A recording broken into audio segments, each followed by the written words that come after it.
আসসালামু আলাইকুম ওয়ারহমতুল্লাহি ওয়াবারাকাতুহু। প্রিয় ভাই ও বোনেরা, আপনাদের সবাইকে স্বাগতম আমাদের প্রিয় ইসলামিক চ্যানেল রহমতের দিগন্তে। আজকের এই বিশেষ ভিডিওতে আমরা আলোচনা করতে যাচ্ছি এক অত্যন্ত গুরুত্বপূর্ণ বিষয় নিয়ে, ঈদের রাতের 4টি এমন আমল যা কখনোই ছেড়ে দেওয়া উচিত নয়। অনেকেই মনে করে ঈদের দিন শেষ হলেই ইবাদতের সময় শেষ, কিন্তু আসলে ঈদের রাতও একটি বরকতময় সময়, যেখানে আল্লাহ তাআলা তার বান্দাদের দোয়া কবুল করেন এবং রহমতের দরজা খুলে দেন। এই ভিডিওতে আমরা কোরআন ও সহিহ হাদিসের আলোকে জানব কেন এই রাত এত গুরুত্বপূর্ণ এবং কোন 4টি আমল করলে আল্লাহ আমাদের জীবনে বরকত, শান্তি এবং দোয়া কবুলের সৌভাগ্য দান করেন। আল্লাহ তাআলা কোরআনে বলেন, ওয়াকালা রব্বুকুম উদউনি আস্তাজিব লাকুম, অর্থ তোমাদের রব বলেন, তোমরা আমাকে ডাকো, আমি তোমাদের ডাকে সাড়া দেব। সূরা গাফির 40-60। সুবহানাল্লাহ। এই আয়াত আমাদের বুঝিয়ে দেয় আল্লাহর কাছে দোয়া করলে তিনি অবশ্যই তা শুনেন। রাসূলুল্লাহ সাল্লাল্লাহু আলাইহি ওয়াসাল্লাম বলেছেন, ইন্না লিল্লাহি উতাকা ফি কুল্লি লাইলাতিন, অর্থ নিশ্চয়ই আল্লাহ প্রতিটি রাতে কিছু বান্দাকে জাহান্নাম থেকে মুক্তি দেন। তিরমিজি। তাহলে ভাবুন ঈদের রাত কত বড় একটি সুযোগ। প্রিয় দর্শক, আমরা প্রায়ই এই মূল্যবান সময়টি অবহেলায় কাটিয়ে দেই, আড্ডা, মোবাইল, আনন্দে ব্যস্ত হয়ে যাই, কিন্তু বুঝি না এই রাতই হতে পারে আমাদের জীবনের পরিবর্তনের রাত। আজকের এই ভিডিওতে আমরা এমন 4টি আমল সম্পর্কে জানব যা করলে আরশ পর্যন্ত কেঁপে ওঠে এবং আল্লাহ তৎক্ষণাৎ বান্দার দোয়া কবুল করেন ইনশাআল্লাহ। আপনি যদি চান আপনার গুনাহ মাফ হোক, আপনার দোয়া কবুল হোক, আপনার জীবনে রহমত ও বরকত নেমে আসুক, তাহলে এই ভিডিওটি শেষ পর্যন্ত মনোযোগ দিয়ে দেখুন, কারণ প্রতিটি আমল আপনার জীবনের জন্য অত্যন্ত মূল্যবান। আর এখনই সাবস্ক্রাইব করুন আমাদের চ্যানেল রহমতের দিগন্ত, ভিডিওটি লাইক দিন এবং কমেন্ট বক্সে লিখুন আস্তাগফিরুল্লাহ। চলুন শুরু করি আজকের গুরুত্বপূর্ণ আলোচনা। নাম্বার 1, ঈদের রাতে বেশি বেশি ইস্তিগফার করা, অর্থাৎ আস্তাগফিরুল্লাহ বলা। প্রিয় ভাই ও বোনেরা, ঈদের রাতের প্রথম এবং সবচেয়ে গুরুত্বপূর্ণ আমল হল বেশি বেশি ইস্তিগফার করা, অর্থাৎ আস্তাগফিরুল্লাহ বলা। এই রাতটি শুধু আনন্দের নয়, বরং এটি এমন একটি সময় যখন আমরা আমাদের সমস্ত গুনাহ মাফ করিয়ে নিতে পারি। রমজানের পর এই রাতটি আসে, আর আমরা জানি না আমাদের রোজা, নামাজ, ইবাদত কতটুকু কবুল হয়েছে। তাই এই রাতেই সবচেয়ে বেশি দরকার আল্লাহর কাছে ক্ষমা চাওয়া। আল্লাহ তাআলা কুরআনে বলেন, ওয়ামা ইয়ামাল সুআন আও ইয়াজলিম নাফসাহু সুম্মা ইয়াস্তাগফিরিল্লাহা ইয়াজিদিল্লাহা গফুরার রহিমা, অর্থ যে ব্যক্তি মন্দ কাজ করে বা নিজের উপর জুলুম করে তারপর আল্লাহর কাছে ক্ষমা প্রার্থনা করে, সে আল্লাহকে ক্ষমাশীল ও পরম দয়ালু হিসেবে পাবে। সূরা আন-নিসা 410। সুবহানাল্লাহ। এই আয়াত আমাদের আশার আলো দেখায় যে কেউ যদি আন্তরিকভাবে ইস্তেগফার করে আল্লাহ তাকে ক্ষমা করে দেন। রাসূলুল্লাহ সাল্লাল্লাহু আলাইহি ওয়াসাল্লাম নিজেও প্রতিদিন বহুবার ইস্তেগফার করতেন। হাদিসে এসেছে, ইন্নী লা আস্তাগফিরুল্লাহ ফিল ইয়াউমি মিআতা মাররাহ, অর্থ আমি প্রতিদিন 100 বার আল্লাহর কাছে ক্ষমা প্রার্থনা করি। সহিহ মুসলিম। তাহলে আমরা কেন ইস্তেগফারে অবহেলা করব? প্রিয় দর্শক, এই ঈদের রাতে অন্তত 100 বার, 200 বার, এমনকি যত বেশি সম্ভব আস্তাগফিরুল্লাহ বলুন। বলুন আস্তাগফিরুল্লাহ ওয়া আতুবু ইলাইহি, অর্থ আমি আল্লাহর কাছে ক্ষমা চাই এবং তার দিকে ফিরে আসি। এই ছোট আমলটি আপনার জীবনে বিশাল পরিবর্তন আনতে পারে। ইস্তেগফার শুধু গুনাহ মাফ করে না, এটি রিজিক বৃদ্ধি করে, দুশ্চিন্তা দূর করে এবং জীবনে বরকত নিয়ে আসে। আল্লাহ কোরআনে বলেন, ফাকুল তুস্তাগফিরু রাব্বাকুম ইন্নাহু কানা গফফারা ইউরসিলিস সামাআ আলাইকুম মিদরারা ওয়া ইউমদিদকুম বিআমওয়ালিন ওয়া বানিন, অর্থ তোমরা তোমাদের রবের কাছে ক্ষমা প্রার্থনা করো, নিশ্চয়ই তিনি পরম ক্ষমাশীল। তিনি তোমাদের উপর আকাশ থেকে প্রচুর বৃষ্টি বর্ষণ করবেন এবং তোমাদের সম্পদ এবং সন্তান দ্বারা সাহায্য করবেন। সুবহানাল্লাহ। এখানে স্পষ্ট বলা হয়েছে ইস্তেগফার করলে আল্লাহ সম্পদ বৃদ্ধি করেন। অনেকেই বলে আমার রিজিক কম, আমার জীবনে সমস্যা, কিন্তু তারা ইস্তেগফার করে না। যদি আপনি নিয়মিত ইস্তেগফার করেন, আল্লাহ আপনার জীবনের সব দরজা খুলে দেবেন। রাসূলুল্লাহ সাল্লাল্লাহু আলাইহি ওয়াসাল্লাম বলেছেন, মান লাজিমাল ইস্তিগফারা জাআলাল্লাহু লাহু মিন কুল্লি হাম্মিন ফারাজা ওয়া মিন কুল্লি দীকিন মাখরাজা, অর্থ যে ব্যক্তি নিয়মিত ইস্তেগফার করে আল্লাহ তার প্রতিটি দুশ্চিন্তা থেকে মুক্তির পথ তৈরি করে দেন এবং প্রতিটি সংকট থেকে তাকে বের করে আনেন। সুবহানাল্লাহ। তাই আজকের এই ঈদের রাতে আনন্দের পাশাপাশি কিছু সময় আল্লাহর জন্য রাখুন। নিজের গুনাহগুলো স্মরণ করুন, অন্তর থেকে কান্না করুন, আল্লাহর কাছে ক্ষমা চান। ইনশাআল্লাহ এই একটি আমলই আপনার জীবন বদলে দিতে পারে। আর এখনই কমেন্ট বক্সে লিখুন আস্তাগফিরুল্লাহ, যাতে আল্লাহ আমাদের সবাইকে ক্ষমা করেন এবং আমাদের জীবনে অফুরন্ত বরকত দান করেন। নাম্বার 2, নফল নামাজ ও কিয়ামুল লাইল আদায় করা। প্রিয় ভাই ও বোনেরা, ঈদের রাতের দ্বিতীয় গুরুত্বপূর্ণ আমল হল নফল নামাজ ও কিয়ামুল লাইল আদায় করা। এই রাতটি এমন একটি সময় যখন বান্দা তার রবের সবচেয়ে নিকটে পৌঁছাতে পারে। দিনভর আনন্দ, ব্যস্ততা আর উৎসবের পর যখন রাত নামে, তখন প্রকৃত মুমিন সেই নীরব মুহূর্তগুলোকে আল্লাহর ইবাদতে কাটায়। এটাই হলো সেই সময় যখন আল্লাহ তাআলা বান্দার দিকে বিশেষ রহমতের দৃষ্টি দেন। আল্লাহ কুরআনে বলেন, তাতাজাফা জুনুবুহুম আনিল মাদাজি'i ইয়াদউনা রাব্বাহুম খাউফাও ওয়া তামাআ। অর্থ, তারা নিজেদের বিছানা ছেড়ে উঠে যায় এবং তাদের রবকে ডাকে ভয় ও আশার সাথে। সূরা আস-সাজদা ৩২ নম্বর আয়াত। সুবহানাল্লাহ। এই আয়াত আমাদের বুঝিয়ে দেয় যারা রাতে উঠে আল্লাহর ইবাদত করে তারা আল্লাহর কাছে কত প্রিয়।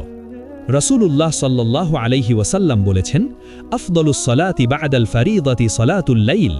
অর্থ, ফরজ নামাজের পর সবচেয়ে উত্তম নামাজ হল রাতের নামাজ। সহিহ মুসলিম। অর্থাৎ কিয়ামুল লাইল বা তাহাজ্জুদ নামাজের গুরুত্ব অপরিসীম। প্রিয় দর্শক, ঈদের রাতেও যদি আপনি 2 রাকাত, 4 রাকাত বা যতটুকু পারেন নফল নামাজ পড়েন, তাহলে এটি আপনার জন্য বড় একটি সওয়াবের কারণ হবে। এই নামাজের মধ্যে আপনি নিজের সব চাওয়া আল্লাহর কাছে পেশ করতে পারেন। আপনি বলুন, আল্লাহুম্মা গফিরলি ওয়ারহামনি ওয়ারজুকনি। অর্থ, হে আল্লাহ, আমাকে ক্ষমা করুন, আমার উপর রহম করুন এবং আমাকে রিজিক দান করুন। এই দোয়াটি আপনার জীবনে বরকত এনে দিতে পারে। রাতের নামাজ এমন একটি আমল যা আপনার অন্তরকে পরিষ্কার করে, গুনাহ দূর করে এবং দোয়া কবুলের দরজা খুলে দেয়। অনেক সময় আমরা মনে করি, আমি তো ক্লান্ত, কাল ঈদ, একটু বিশ্রাম নিই। কিন্তু মনে রাখবেন, এই রাতই হতে পারে আপনার জীবনের সবচেয়ে মূল্যবান রাত। রাসূলুল্লাহ সাল্লাল্লাহু আলাইহি ওয়াসাল্লাম বলেছেন, মান কামাল লাইলা ঈমানান ওয়াহতিসাবান গুফিরা লাহু মা তাকাদ্দামা মিন যানবিহি। অর্থ, যে ব্যক্তি ঈমান এবং সওয়াবের আশায় রাতের নামাজ আদায় করে, তার পূর্বের গুনাহগুলো মাফ করে দেওয়া হয়। সুবহানাল্লাহ। তাই আজকের এই ঈদের রাতে অন্তত কিছু সময় আল্লাহর জন্য রাখুন। 2 রাকাত নামাজ পড়ুন, সিজদায় গিয়ে নিজের মনের সব কথা বলুন। দেখবেন আপনার চোখে পানি চলে আসছে, অন্তর হালকা হয়ে যাচ্ছে। এটাই হলো আল্লাহর সাথে সম্পর্কের আসল স্বাদ। ইনশাআল্লাহ, আপনি যদি এই অভ্যাস গড়ে তুলতে পারেন, তাহলে আপনার জীবনে বরকত, শান্তি এবং সফলতা নেমে আসবে। আর এখনই কমেন্ট বক্সে লিখুন আস্তাগফিরুল্লাহ, যাতে আল্লাহ আমাদের সবাইকে রাতের নামাজ পড়ার তৌফিক দান করেন এবং আমাদের জীবনে অফুরন্ত বরকত নাজিল করেন। নাম্বার 3, দোয়া ও মোনাজাতে আন্তরিকভাবে কান্না করা। প্রিয় ভাই ও বোনেরা, ঈদের রাতের তৃতীয় গুরুত্বপূর্ণ আমল হল আন্তরিকভাবে দোয়া ও মোনাজাত করা। এই রাত এমন একটি সময় যখন বান্দার দোয়া দ্রুত কবুল হয় এবং আল্লাহ তার বান্দার দিকে বিশেষ রহমতের দৃষ্টি দেন। আমরা অনেক সময় দোয়া করি, কিন্তু অন্তর থেকে করি না, শুধু মুখে কিছু শব্দ বলেই শেষ করি। কিন্তু সত্যিকারের দোয়া হলো যেখানে অন্তরের গভীরতা থাকে, চোখের পানি থাকে, আল্লাহর প্রতি সম্পূর্ণ ভরসা থাকে। আল্লাহ তাআলা কোরআনে বলেন, ওয়া ইযা সাআলাকা ইবাদি আন্নী ফাইন্নী করিব উজিবু দাওয়াতাদ দাঈ ইযা দাআন। অর্থ, আর যখন আমার বান্দারা তোমার কাছে আমার সম্পর্কে জিজ্ঞাসা করে, তখন বলে দাও, আমি তো কাছেই আছি, আমি দোয়াকারীর দোয়া কবুল করি যখন সে আমাকে ডাকে। সূরা আল বাকারা 2:186। সুবহানাল্লাহ। এই আয়াত আমাদের মনে সাহস জাগায়, আল্লাহ আমাদের খুব কাছেই আছেন। রাসূলুল্লাহ সাল্লাল্লাহু আলাইহি ওয়াসাল্লাম বলেছেন, লাইসা শাইউন আকরামু আলাল্লাহি মিনাদ দুআ। অর্থাৎ আল্লাহর কাছে দোয়ার চেয়ে সম্মানিত আর কিছু নেই। তিরমিজি। অর্থাৎ দোয়া করা মানেই আপনি আল্লাহর কাছে সম্মানিত হচ্ছেন। প্রিয় দর্শক, এই ঈদের রাতে আপনি আপনার অন্তরের সব কথা আল্লাহর কাছে খুলে বলুন। আপনার কষ্ট, দুঃখ, আশা, স্বপ্ন সবকিছু তার কাছে তুলে ধরুন। বলুন, আল্লাহুম্মা গফিরলি ওয়ালি ওয়ালিদাইয়া ওয়ারজুকনি মিন হাইসু লা আহতাসিব। অর্থ, হে আল্লাহ, আমাকে এবং আমার বাবা মাকে ক্ষমা করুন এবং আমাকে এমন জায়গা থেকে রিজিক দিন যা আমি কল্পনাও করি না। এই দোয়াটি আপনার জীবনে বড় পরিবর্তন আনতে পারে। দোয়া করার সময় চেষ্টা করুন একাকী থাকতে, মনোযোগ দিয়ে আল্লাহর সাথে কথা বলতে। যদি সম্ভব হয় চোখে পানি আনার চেষ্টা করুন, কারণ আল্লাহ সেই বান্দাকে ভালোবাসেন যে তার সামনে বিনয়ী হয়ে কাঁদে। রাসূলুল্লাহ সাল্লাল্লাহু আলাইহি ওয়াসাল্লাম বলেছেন, আইনানি লা তামাসসুহুমান নার, আইনুন বাকাত মিন খাশিয়াতিল্লাহ, অর্থাৎ দুটি চোখ জাহান্নামের আগুন স্পর্শ করবে না। একটি হলো সেই চোখ যা আল্লাহর ভয়ে কাঁদে। তিরমিজি। সুবহানাল্লাহ। তাই আজকের এই রাতে দোয়াকে গুরুত্ব দিন। মোবাইল, আড্ডা, বিনোদন সবকিছু থেকে দূরে থাকুন এবং কিছু সময় আল্লাহর জন্য রাখুন। আপনি দেখবেন আপনার অন্তর হালকা হয়ে গেছে, আপনার মনে শান্তি নেমে এসেছে। ইনশাআল্লাহ এই আন্তরিক দোয়াই আপনার জীবনের সবচেয়ে বড় পরিবর্তনের কারণ হতে পারে। আর এখনই কমেন্ট বক্সে লিখুন আস্তাগফিরুল্লাহ, যাতে আল্লাহ আমাদের দোয়াগুলো কবুল করেন এবং আমাদের জীবনে অফুরন্ত বরকত দান করেন। নাম্বার 4, আল্লাহর জিকির ও শুকরিয়া আদায় করা। প্রিয় ভাই ও বোনেরা, ঈদের রাতের চতুর্থ এবং শেষ গুরুত্বপূর্ণ আমল হল আল্লাহর জিকির করা এবং তার প্রতি কৃতজ্ঞতা প্রকাশ করা। এই রাতটি এমন একটি সময় যখন আমরা আল্লাহর অসংখ্য নিয়ামতের কথা স্মরণ করে তার শুকরিয়া আদায় করতে পারি। আমরা একটি পুরো মাস সিয়াম পালন করেছি, নামাজ পড়েছি, ইবাদত করেছি এবং আল্লাহ আমাদের সেই তাওফিক দিয়েছেন। এটাই সবচেয়ে বড় নিয়ামত। তাই ঈদের রাতে শুধু আনন্দে মগ্ন না হয়ে কিছু সময় আল্লাহর জিকির ও শুকরিয়ায় ব্যয় করা অত্যন্ত গুরুত্বপূর্ণ। আল্লাহ তাআলা কুরআনে বলেন, ফাজকুরুনি আজকুরকুম ওয়াশকুরুলি ওয়ালা তাকফুরুন, অর্থ, তোমরা আমাকে স্মরণ করো, আমিও তোমাদের স্মরণ করব, আর আমার প্রতি কৃতজ্ঞতা প্রকাশ করো এবং অকৃতজ্ঞ হয়েও না। সূরা আল বাকারা 2:1-5-2। সুবহানাল্লাহ। এই আয়াত আমাদের শেখায়, যখন আমরা আল্লাহকে স্মরণ করি তখন আল্লাহ আমাদের স্মরণ করেন। এর চেয়ে বড় সৌভাগ্য আর কি হতে পারে? রাসূলুল্লাহ সাল্লাল্লাহু আলাইহি ওয়াসাল্লাম বলেছেন, আফদালুজ যিকরি লা ইলাহা ইল্লাল্লাহ, অর্থ, সর্বোত্তম জিকির হল লা ইলাহা ইল্লাল্লাহ। তিরমিজি। তাই আজকের এই রাতে বেশি বেশি বলুন সুবহানাল্লাহ, আল্লাহ পবিত্র, আলহামদুলিল্লাহ, সব প্রশংসা আল্লাহর জন্য, আল্লাহু আকবার, আল্লাহ মহান। এই ছোট ছোট জিকিরগুলো আপনার আমলনামা ভরিয়ে দেবে সবে। প্রিয় দর্শক, শুকরিয়া এমন একটি আমল যা আল্লাহর নিয়ামত বাড়িয়ে দেয়। আল্লাহ বলেন, লা ইন শাকারতুম লা আযীদান্নাকুম, অর্থ, তোমরা যদি কৃতজ্ঞ হও তাহলে আমি অবশ্যই তোমাদের আরও বাড়িয়ে দেব। সূরা ইব্রাহিম 14:7। সুবহানাল্লাহ। অর্থাৎ আপনি যদি আজকের এই রাতে আল্লাহর কাছে কৃতজ্ঞতা প্রকাশ করেন তাহলে আল্লাহ আপনার ধন সম্পদ, রিজিক এবং জীবনের বরকত বৃদ্ধি করবেন। রাসূলুল্লাহ সাল্লাল্লাহু আলাইহি ওয়াসাল্লাম নিজেও ছিলেন সবচেয়ে কৃতজ্ঞ বান্দা। তিনি এত বেশি ইবাদত করতেন যে তার পা ফুলে যেত, তবুও তিনি বলতেন, আফালা আকুনু আবদান শাকুরা, অর্থ, আমি কি কৃতজ্ঞ বান্দা হতে চাইব না? সহিহ বুখারী। এটি আমাদের জন্য একটি বড় শিক্ষা। প্রিয় ভাই ও বোনেরা, আজকের এই ঈদের রাতে অন্তত কিছু সময় নিন, একাকী বসুন এবং আল্লাহর কাছে বলুন, হে আল্লাহ, আপনি আমাকে যা দিয়েছেন তার জন্য আমি কৃতজ্ঞ। আপনি দেখবেন আপনার অন্তর শান্ত হয়ে গেছে, আপনার মনে এক ধরনের প্রশান্তি নেমে এসেছে। ইনশাআল্লাহ যদি আপনি নিয়মিত জিকির ও শুকরিয়া আদায় করেন তাহলে আল্লাহ আপনার জীবনে এমন বরকত দান করবেন যা আপনি কল্পনাও করতে পারবেন না। আর এখনই কমেন্ট বক্সে লিখুন আস্তাগফিরুল্লাহ, যাতে আল্লাহ আমাদের সবাইকে জিকিরকারী ও কৃতজ্ঞ বান্দাদের অন্তর্ভুক্ত করেন এবং আমাদের জীবনে অফুরন্ত বরকত দান করেন। প্রিয় ভাই ও বোনেরা, আজকের এই গুরুত্বপূর্ণ ভিডিওটি শেষ পর্যন্ত দেখার জন্য আপনাদের সবাইকে আন্তরিক ধন্যবাদ।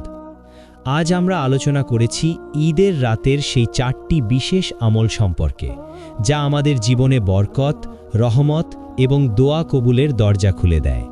ইস্তিগফার, নফল নামাজ, আন্তরিক দোয়া ও মুনাজাত এবং আল্লাহর জিকির ও শুকরিয়া।